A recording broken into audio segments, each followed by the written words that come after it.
أنا عندي أفشينا.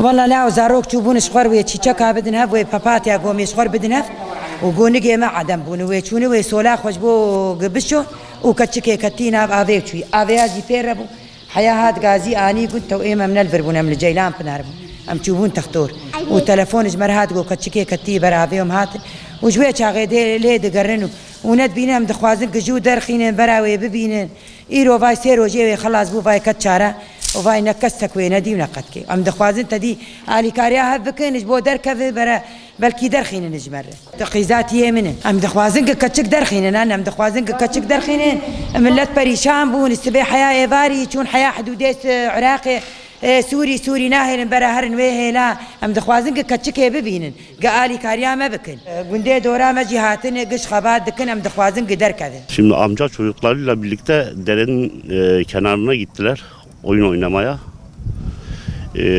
Papatya toplamaya gittiler daha doğrusu.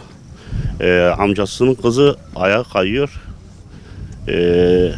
Fatma da arkasından gidiyor. Onun da ayağı kayıyor. İkisinin ayağı kayıyor ama birisi kendini tutarak dışarıya çıktı. Diğeri kayboldu. Diğeri kayboldu. Arıyoruz 3 gündür bulamıyoruz ama. Ben amcasıyım. Çalışmalar fazla değil. Yeteri kadar değildir daha doğrusu. Öyle diyelim. Yani bugün 3. günü şu an toplam 10 kişi bakıyor.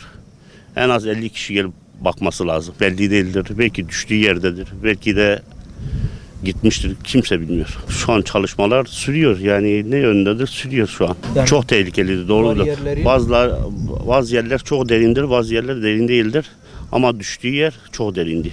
Gerek bariyer olsun, gerek ne ellerinden ne geliyorsa onu yapmasını istiyoruz yani.